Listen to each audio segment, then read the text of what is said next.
제20장. 첫째 달에 이스라엘 자손 곧 온 회중이 신광야에 이르러 백성이 가데스에 머물더니 미리암이 거기서 죽음에 거기에 장사되니라. 회중이 물이 없으므로 모세와 아론에게로 모였더니라. 백성이 모세와 다투어 말하여 이르되, 우리 형제들이 여호와 앞에서 죽을 때에 우리도 죽었더라면 좋을 뻔하였도다. 너희가 어찌하여 여호와의 회중을 이 광야로 인도하여 우리와 우리 짐승이 다 여기서 죽게 하느냐? 너희가 어찌하여 우리를 애굽에서 나오게 하여 이 나쁜 곳으로 인도하였느냐? 이곳에는 파종할 곳이 없고 무화과도 없고 포도도 없고 석류도 없고 마실 물도 없도다. 모세와 아론이 회중 앞을 떠나 회막문에 이르러 엎드리매 여호와의 영광이 그들에게 나타나며 여호와께서 모세에게 말씀하여 이르시되, 지팡이를 가지고 내 형 아론과 함께 회중을 모으고 그들의 목전에서 너희는 반석에게 명령하여 물을 내라 하라. 네가 그 반석이 물을 내게 하여 회중과 그들의 짐승에게 마시게 할지니라. 모세가 그 명령대로 여호와 앞에서 지팡이를 잡으니라. 모세와 아론이 회중을 그 반석 앞에 모으고 모세가 그들에게 이르되, 반역한 너희여 들으라. 우리가 너희를 위하여 이 반석에서 물을 내리야. 모세가 그의 손을 들어 그의 지팡이로 반석을 2번 치니 물이 많이 솟아나오므로 회중과 그들의 짐승이 마시니라. 여호와께서 모세와 아론에게 이르시되, 너희가 나를 믿지 아니하고 이스라엘 자손의 목전에서 내 거룩함을 나타내지 아니한 고로 너희는 이 회중을 내가 그들에게 준 땅으로 인도하여 드리지 못하리라 하시니라. 이스라엘 자손이 여호와와 다투었으므로 이를 무리바 무리라 하니라. 여호와께서 그들 중에서 그 거룩함을 나타내셨더라. 모세가 가데스에서 에돔 왕에게 사신을 보내며 이르되, 당신의 형제 이스라엘의 말에 우리가 당한 모든 고난을 당신도 아시거니와. 안녕하세요, 그族가족 여러분. 오늘 매일 말씀을 전할 이무궁화 전도사입니다. 오늘 저희가 함께 보실 본문 말씀은 민수기 20장 1절부터 13절까지의 말씀입니다. 오늘 본문인 20장은 어제 본문이었던 19장과 한 장 차이이지만 세월은 38년이 흘러왔습니다. 오늘 본문이 첫째 달에 라는 말로 시작되는데요. 이 첫째 달이 바로 출애굽한 지 40년째 되는 첫째 달이기 때문입니다. 지금 출애굽한 지 벌써 40년째가 되었다라는 것은 하나님의 약속이 이루어질 때가 가까이 왔다라는 것이겠죠. 그리고 이들이 광야에서 세월을 보낸 시간도 40년이나 된다라는 의미가 됩니다. 그런데 이 오랜 시간 동안 변함이 없는 이스라엘 백성의 모습, 그리고 또 모세의 모습을 우리가 보게 될 텐데요. 우리에게 참으로 많은 교훈을 주는 메시지다 생각이 듭니다. 오늘 이 본문을 묵상하실 때 나는 주님 앞에 어떤 모습인가? 나는 주님 앞에서 무엇을 의지하고 있는가? 내가 믿고 붙드는 것은 무엇인가? 우리의 마음을 이 말씀의 거울에 비춰보시면서 스스로 권면하고 스스로 다시 마음을 일깨우는 시간이 되시면 좋겠습니다. 아멘이십니까? 아멘. 네, 본격적으로 그러면 말씀을 1절부터 보도록 하겠습니다. 제가 1절을 읽고 나누겠습니다. 첫째 달에 이스라엘 자손 곧 온 회중이 신광야에 이르러 백성이 가데스에 머물더니 미리암이 거기서 죽음에 거기서 장사되니라. 아멘. 제가 앞서 잠깐 말씀드렸지만 오늘 본문을 이해하기에 앞서서 우리는 이들에게 무슨 약속이 주어졌는지 다시 한번 확인할 필요가 있습니다. 이들이 38년 전 정탐을 요청했고 하나님이 그 요청에 응답하셔서 그들이 가나안 땅을 정탐하게 되었습니다. 그래서 그들이 얻은 결과, 그들이 약속으로 받은 언약이 무엇이었습니까? 어마어마하게 무서운 약속이죠. 너희 출애굽 1세대는 절대로 가나안 땅을 밟지 못할 것이다. 여호수아와 갈렙을 제외하고는. 그리고 너희는 40년간 광야에서 생활하게 될 것이다 라는 이 두 가지의 무서운 약속을 받았었습니다. 아마 이 약속을 모르는 이스라엘 백성은 한 명도 없었을 것입니다. 이제 이스라엘 백성들에게 이 약속이 이루어질 완성이 되어져 갈 때가 왔다라는 것을 우리는 오늘 이 1절을 통해 확인할 수 있습니다. 먼저 첫 번째는 첫째 딸, 바로 이 첫째 딸이 출애굽한 지 40년째 됐다라는 것이기 때문이고, 그리고 1세대의 대표적인 인물인 미리암이 죽었기 때문입니다. 그러니까 하나님이 약속하신 그때 이제 가나안 땅으로 이 2세대가 들어갈 날이 얼마 남지 않았다라는 것을 알 수 있습니다. 그리고 내일 본문에 아론이 죽죠. 그러니까 이제 정말 그때가 임박해져 오고 있습니다. 그렇다고 한다면, 만약에 우리가 이런 상황이라고 한다면 이스라엘 백성들이 어떤 반응을 취해야 한다고 생각하십니까? 하나님이 진짜 약속하신 그때가 되었구나. 이제 다시 정신을 차리고 가나안 땅에 들어갈 준비를 해야겠다라고 생각해야 한다라고 생각하시지 않으십니까? 아니면 믿음으로 끝까지 기다려야겠다, 뭐 이런 여러 가지 반응들이 있을 수 있겠죠. 그런데 우리가 처한 상황이 아니라서 이렇게 쉽게 말을 하지만, 우리의 인간이라는 이 죄악된 존재가 그렇지 못함을 오늘 말씀을 통해 다시 한번 확인하게 됩니다. 2, 3절을 한번 보겠습니다. 회중이 물이 없으므로 모세와 아론에게로 모여드니라. 백성이 모세와 다투어 말하여 이르되 우리 형제들이 여호와 앞에서 죽을 때에 우리도 죽었더라면 좋을 뻔하였도다. 아멘. 지금 40년이 지났습니다. 하나님이 40년 동안 너희가 뺑뺑이 돌 거야, 광야에서. 그 이후 가나안 들어갈 거야 라고 하셨다라고 한다면 이제 조금만 더 버티면 되는 순간입니다. 그런데 이들은 여전히 물이 없는 것에 주목하고 있습니다. 5절에 또 물이 없다, 무화과 나무가 없다, 뭐가 없다 라고 이야기하고 있죠. 이들이 광야 생활을 한 지 40년이 되었습니다. 광야는 원래 물이 없는 곳이죠. 그들도 너무나도 잘 알고 있는 사실입니다. 광야에서 태어났기 때문입니다. 그런데 40년 동안 어떻게 그곳에서 살아왔습니까? 잎이 쉬고 먹이 쉬고 불기둥으로 구름기둥으로 밤낮으로 인도하시는 하나님이 계셨기 때문에 그곳에서 태어나고 자라고 성장할 수 있었던 것 아니겠습니까? 그런데도 불구하고 그들은 여전히 물이 없는 것에 주목하고 있습니다. 그동안 물이 없는 곳에서 40년간 살았으면서 아직도 물이 없는 것에 불평하며 하나님께 원망하고 있습니다. 그들의 관심은 하나님의 약속이 언제 이루어질까, 하나님의 때가 언제 될까가 아니라 나의 상황, 나의 환경, 나의 처지, 그저 나에게 없는 것에 집중하고 있는 것이죠. 하나님은 그들의 마음에 온데간데 사라진 모습임을 우리가 확인해 볼 수 있습니다. 이번 주 2번에 걸쳐서 목사님께서 영적 유산에 대해서 말씀을 나눠주셨습니다. 이 말씀을 대비해 본다면 출애굽 1세대들이 아마 그들의 자녀들에게 이 영적 유산을 남기지 못했던 것 같습니다. 늘 하나님께 원망하고 불평하고 물이 없다, 뭐가 없다, 이게 없다, 애굽이 나왔다라고 불평하는, 하나님을 원망하는, 하나님을 불신하는 모습을 이 세대에게 물려주었던 것 같습니다.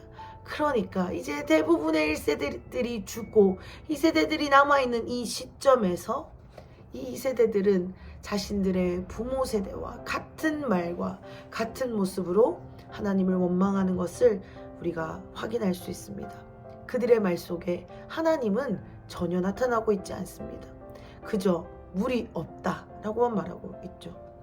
약속의 땅에 대해서 아무리 많이 들어도 하나님이 없다라고 한다면 하나님의 약속은 그저 그들에게 불평과 두려움을 가져오게 하는 수단이 될 수밖에 없습니다.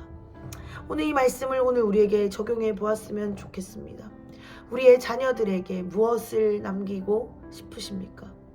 우리에게 허락된 우리의 다음 세대들에게 우리가 무엇을 남겨야 할까요? 우리가 남겨야 할 것은 영적인 유산입니다. 하나님을 원망하지 않고 하나님을 불평하지 않고 어떤 순간에도 하나님이 하실 일을 기대하고 간구하는 것, 우리는 그것을 물려주어야 합니다. 그저 내가 하나님을 잘 믿는 것, 나 하나 하나님 잘 믿으면 돼 라고 생각하면 안 됩니다. 내가 하나님을 잘 믿는 것은 내가 하나님을 내 삶 속에 초청하고 하나님의 임재를 가져오고 하나님께 영광을 돌리며 하나님을 인정하며 사는 것은 우리의 자녀들에게 그대로 흘러가는 유업이기에 내가 그냥 내 하나 믿음 잘 지키면 되지 뭐 라는 작은 차원의 일이 아닙니다. 나 하나로 끝나지 않습니다. 출애굽 1세대들이 하나님을 찾지 않았기에 끊임없이 하나님을 원망했기에 2세대들은 하나님을 똑같이 원망할 수밖에 없었습니다.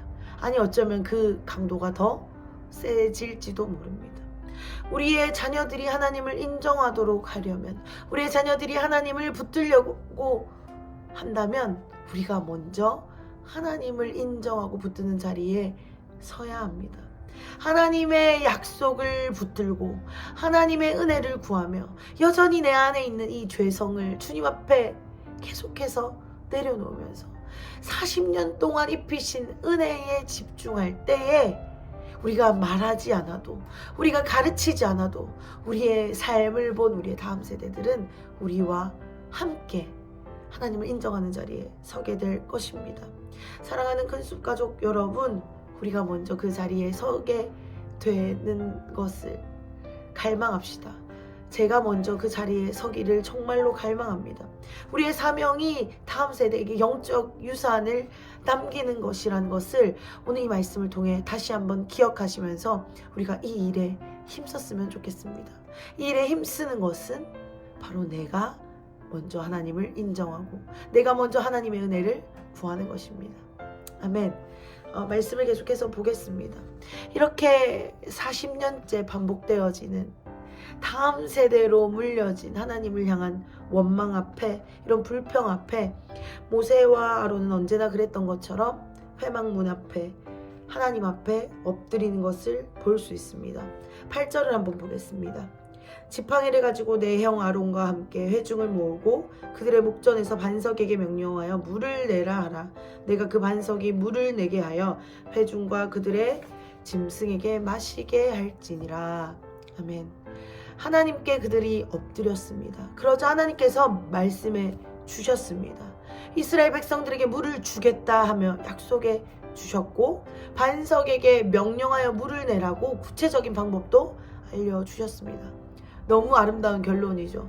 불평하는 이스라엘 백성들 앞에 대적하여 맞서지 않고 하나님 앞에 엎드려서 하나님의 음성을 들은 모세. 너무너무 아름다운 장면입니다. 그런데 10절부터 이 내용에 반전이 숨어 있다는 것을 확인해 볼 수 있는데요. 제가 10절을 읽고 설명하도록 하겠습니다. 모세와 아론이 회중을 그 반석 앞에 모으고 모세가 그들에게 이르되 반역한 너희여 들으라. 우리가 너희를 위하여 이 반석에서 물을 내랴 하고. 아멘. 10절 말씀은 모세가 이스라엘 백성들을 향해 한 이야기입니다. 모세가 그들에게 뭐라고 말합니까? 반역한 너희여 라고 말합니다. 이전까지 모세는 이스라엘 백성들을 향해 항상 형제여 라고 말했었습니다. 그런데 모세가 참을 대로 참은 것인지 모세도 너무 화가 난 것인지 반역한 너희여 라고 말하며 내가 너희를 위해서 또 물을 내야 되냐? 잘 봐라, 내가 너희를 위해서 너희가 그토록 원하는 물을 내주겠다 라고 막 혈기 분노를 함께 내면서 이야기하고 있습니다. 그러면서 11절로 이어지는데요. 모세가 지팡이로 반석을 2번 쳐서 샘물이 나오고 결국에는 그 백성들이 원했던 대로 많은 사람들과 짐승들이 그 물을 먹게 되는 것으로 장면이 이어집니다. 그런데 이 말씀을 읽으면서 뭔가 이상한 부분이 있다는 것을 눈치채셨는지 모르겠습니다. 제가 왜 반전이라 하는지 말씀드릴 수 있는데요. 우리가 8절을 읽었을 때 하나님이 모세에게 명령하신 방식이 무엇이었습니까? 반석에게 명하여 물을 나게 하라 라고 말씀하셨습니다. 그런데 모세가 취한 방법은 뭐죠? 반석을 2번 치는 것이었습니다. 이 모습 이후에 결과적으로는 물이 나서 백성들이 원하는 대로 물을 먹게 하고 짐승들까지 풍족히 물을 먹었지만 하나님은 이 일을 책망하시는 것을 우리가 말씀을 통해 확인할 수 있습니다. 12절인데요. 12절을 제가 읽어보겠습니다. 여호와께서 모세와 아론에게 이르시되 너희가 나를 믿지 아니하고 이스라엘 자손의 목전에서 내 거룩함을 나타내지 아니한 고로 너희는 이 회중을 내가 그들에게 준 땅으로 인도하여 드리지 못하리라 하시니라. 아멘.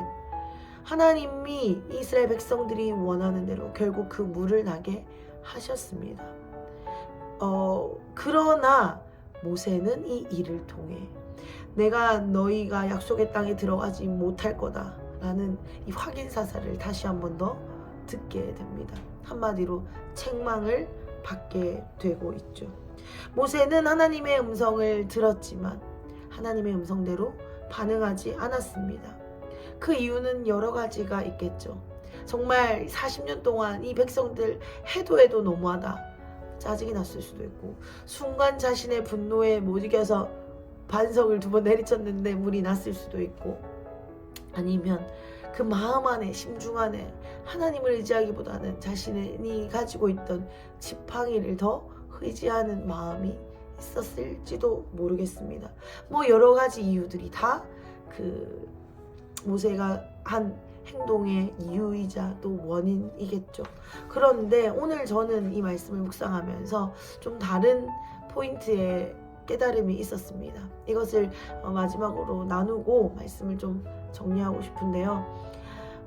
모세가 하나님 앞에서 잘못했던 것이 무엇일까? 혈기 분노, 순간에 화를 참지 못한 것 때문에 하나님 앞에 책망을 들었을까? 하나님을 의지하지 않고 자신의 힘을 의지해서 책망을 들었을까?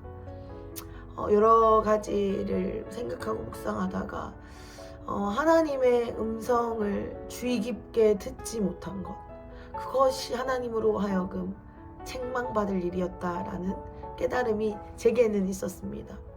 하나님이 모세에게 분명히 말씀하신 것은 물을 내라가 아니었습니다.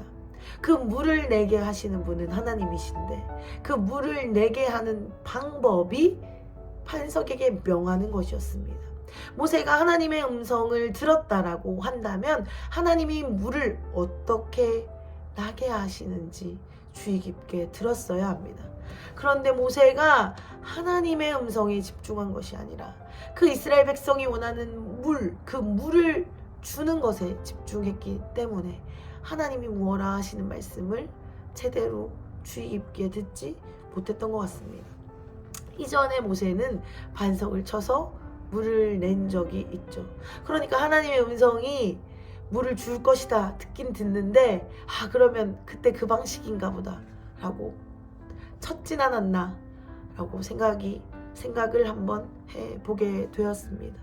이전과는 전혀 다른 방식이었는데 모세는 그 음성에 별로 관심이 없었던 것이죠. 왜요? 물을 내면 되니까요. 제가 이 말씀을 읽으면서 저의 모습을 돌아보게 되었습니다. 하나님이 주신 약속, 하나님이 주신 목표, 하나님이 주신 어떠한 것들을 받을 때가 있습니다. 그래서 그것에 너무 집중하다 보면 그것을 하나님이 어떻게 이루고자 하시는지에 대한 관심은 사라질 때가 많습니다. 하나님이 결과적으로 우리에게 주신 약속, 하나님 우리에게 말씀해 주신 언약들, 성취되어질 무언가들은 생각해보면 사실 하나님이 이루시겠다라고 말씀해 주신 것이지 그것을 저보고 이루라고 하신 것이 아닙니다. 그렇다면 우리가 관심 있게 주의 깊게 들어야 할 것은 하나님은 하나님의 약속을 이루어 가실 텐데 그 가운데 그 과정에서 내가 하나님께 어떤 반응을 해야 하는지, 내가 취해야 할 순종은 무엇인지, 내가 취해야 할 도구는 무엇인지, 방식은 무엇인지, 행동은 무엇인지가 우리의 관심과 우리가 주의 깊게 들어야 할 부분인데 어쩌면 내가 하나님의 자리에 앉아서 그 약속을 내가 이루려 하기 때문에 하나님이 하시는 말씀에 주의 깊게 듣지 않으므로 하나님께 모세가 책망을 듣지 않았나라는 생각을 해보게 되었습니다. 우리 안에 이 모세와 같은 마음이 있지는 않습니까? 저는 일단 많이 있습니다. 그 약속, 어떤 그 결과만 중요하게 여기는 마음, 그것이 우리 안에 있는데 하나님은 오늘 그것을 오늘 돌아보게 하시는 것 같습니다. 그것은 내가 할 일이다. 네가 해야 할 일은 내가 그것을 이루기 위해 너에게 무엇을 말하는지 듣는 것이다 라고 말씀해 주시는 것 같습니다. 말씀을 정리해 보겠습니다. 오늘 제가 두 가지 말씀을 나눴습니다. 먼저 첫 번째는 영적 유산에 관한 것이었습니다. 출애굽 1세대는 2세대에게 하나님을 원망하고 하나님을 불평하는 유업을 물려주었습니다. 하나님에게 집중한 것이 아니라 그들은 하나님이 약속한 그 약속, 그 목표, 결과에만 집중했기 때문에 그 결과가 이루어지지 않자, 그 결과가 눈앞에, 손앞에 잡혀지지 않자 하나님을 끊임없이 원망했습니다. 그것을 평생토록 보고 자란 이 세대들은 똑같이 하나님을 원망하고 불평하는 모습을 보여주고 있습니다. 물 하나, 풀 한 폭이 없는 광야에서 40년을 은혜로 살았음에도 불구하고 아무것도 없는 곳에서 40년 동안 헤어지지도 굶지도 부족함 없이 광야에서 살았음에도 불구하고 여전히 하나님을 원망하는 그 이스라엘 2세대를 볼 때 1세대들이 물려준 것이 바로 그것이다 라는 생각이 듭니다. 오늘 우리는 이 말씀 앞에 우리의 다음 세대에게 무엇을 물려줄지 생각해 보았으면 좋겠습니다. 우리의 삶에 은혜가 아닌 것이 아무것도 없습니다. 우리의 힘으로 이룰 수 있는 것 역시 아무것도 없죠. 그렇다면 우리가 우리의 다음 세대에게 물려주어야 할 것은 하나님을 의지하는 것, 하나님을 인정하는 것, 하나님을 나타내는 것, 우리의 삶의 순간에 하나님을 초청하는 것을 물려주어야 할 것입니다. 우리가 바로 서는 것이 바로 우리의 다음 세대에게 하나님을 물려주는 것일 텐데, 오늘 이 출애굽 1세대와 같은 이 연약한 우리가 어떻게 하면 우리의 2세대들에게 하나님의 은혜를 물려줄 수 있을지 우리가 주님 앞에 더 엎드리는 마음이 듭니다. 우리도 이 1세대와 마찬가지로 불평과 원망의 삶을 살 수밖에 없는 연약한 인간들이지만, 그러면 그럴수록 주님 앞에 은혜를 구하고 은혜의 자리에 나아가서 우리의 삶에서, 우리의 삶의 순간에서 주님의 은혜를 그렇기 때문에 더 갈망하며 나아갈 때 우리의 삶의 변화를 통해 우리 다음 세대들이 와, 우리 엄마 아빠가 변화된 걸 보니 뭔가 있는가 보다 라고 느끼게 될 것입니다. 우리 그런 변화를 갈망합시다. 우리는 너무 연약하지만 주님의 은혜를 주실 때 우리는 변화할 수 있습니다. 오늘 하루 그런 은혜를 갈망하면 좋겠습니다. 그리고 또 하나 제가 나눴던 것은 우리 안에 하나님의 약속을 이루어가는 과정에 대한 마음입니다. 하나님은 우리에게 하신 약속을 반드시 이루실 것입니다. 그 약속을 어떤 방식으로 이루어 가시는지 우리는 그것을 들어야 합니다. 그 목적을, 그 약속을 이루기 위해 수단과 방법을 가리지 않는 것, 그것은 하나님이 기뻐하시는 일이 아닙니다. 하나님 앞에 칭찬받은 일이 아닙니다. 모세는 최선을 다해 반석을 2번 쳐서 물을 내게 했지만 모세가 들은 것은 하나님의 책망이었습니다. 하나님이 오늘 우리에게 동일하게 말씀하신다 생각합니다.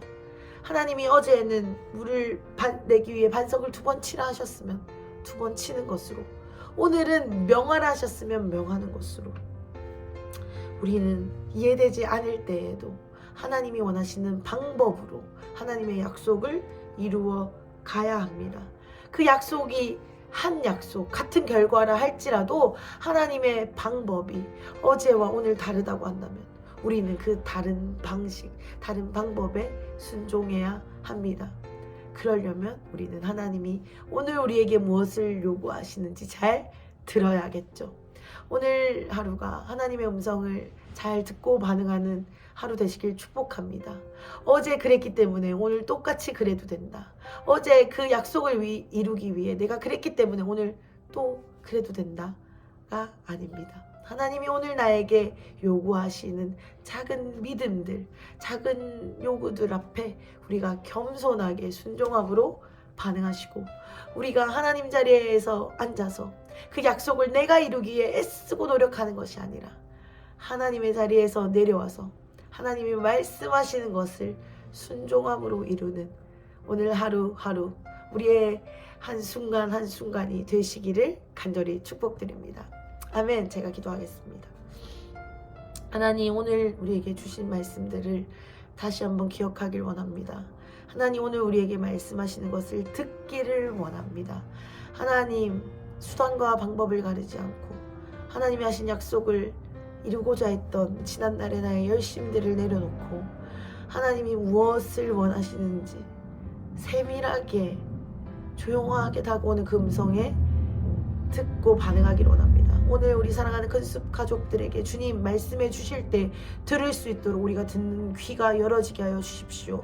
약속에 집중하는 것이 아니라 하나님께 집중하게 하여 주십시오. 하나님 또한 우리에게 주신 다음 세대들에게 하나님에게 집중하는 것을 물려주게 하여 주시옵소서. 우리의 하루하루 삶의 순간순간이 쌓여 다음 세대에게 하나님을 인정하는 것을 물려주게 하여 주시옵소서. 그렇게 하실 주님 찬양합니다. 오늘 부족하지만 연약하지만 오늘 우리에게 은혜를 채워주실 주님을 기대합니다. 감사합니다. 예수님의 이름으로 기도드렸습니다. 아멘.